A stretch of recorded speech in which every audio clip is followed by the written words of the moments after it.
Sam Magee was from Tennessee, way down south where the cotton blooms and blows. Now why he left his home in the south to roam around the pole, God only knows. He was always cold, but the land of gold just seemed to hold him just like a spell. Though he'd often say in his homely way that he'd far sooner lived in hell. Well, on a Christmas day, we were mushing our way over the Dawson Trail. Now you talk of the cold, through the parka's fold it stabbed just like a driven nail. If our eyes would close, our lashes froze. Sometimes we couldn't even see. No, it sure weren't much fun. But the only one to whimper was Sam Magee. And that very night as we lay packed tight in our robes beneath the snow, the dogs had been fed and the stars overhead were just a-dancing heel and toe, and he turns to me and, "Captain," says he, "I'm going to cash in this trip, I guess.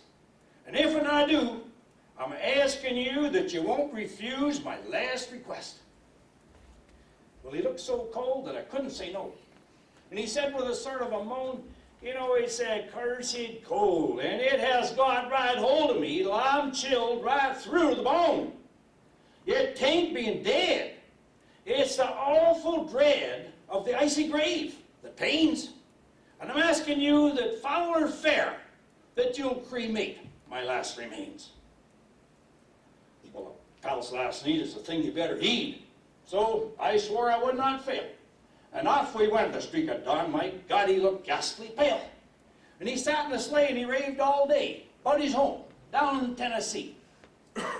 By nightfall, a corpse was all that was left of Sam Magee. Well, there wasn't a breath in that land of death, and I hurried horror-driven with a half-hid corpse that I couldn't get rid because of that promise given. It was lashed to the sleigh, and it seemed to say, "You may tax your run and brain, but you promised true, and now it's up to you to cremate those last remains." Well, a promise made is a debt unpaid, and the trail has got its own stern code. In the days to come, though my lips were dumb, in my heart how I cursed that load. And in a long, long night by the lone firelight, and the huskies round in a ring howled out their woes to the homeless snows. Oh God, how I loathed that thing. And every day, that quiet clay seemed to heavy and heavier grow. But on we went, though the dogs were spitting, the grub was a-running low, and the trails were bad, and I felt half mad, but I swore I would not give in. I'd often sing to that hateful thing. It seemed to hearken with a grin. Till we came to the marge of Lake LaBarge, and there a derelict lay. Though it was stuck in the ice, I saw in a trice it was called Alice May. Then I looked at it, and I thought a bit, and I looked at my frozen chum. "Here," said I with a sudden cry, "here is my crematorium.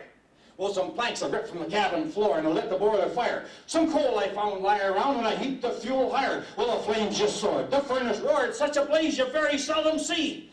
Then I burrowed a hole in the glowing coals, and I shoved in old Sam Magee.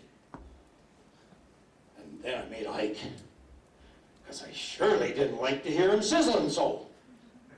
And the heavens scowled, the huskies howled, and the winds they began to blow.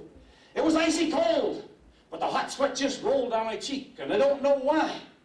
But the greasy smoke in the inky cloak went streaking on down the sky. Well, I do not know how long it was in that grisly snow that I wrestled with that grisly fear, but the stars came out and danced overhead. Ere again I ventured near. I was sick with dread, but I bravely said, "I'd just better take a look inside. I'm guessing he's cooked, but it's time I looked." And so the door I opened wide, and there sat Sam. He's looking calm and cool in the heart of the furnace roar. He wore a smile you could have seen for a mile. He said, "Would you please close the door?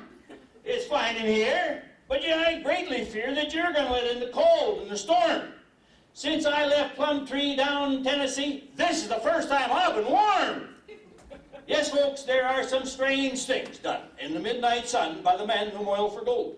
The Arctic trails to their secret tales that'll make your blood run cold. Now, the Northern Lights have seen some pretty queer sights, but the queerest that they ever did see was that night on the marge of Lake LaBarge that I cremated old Sammy Magee.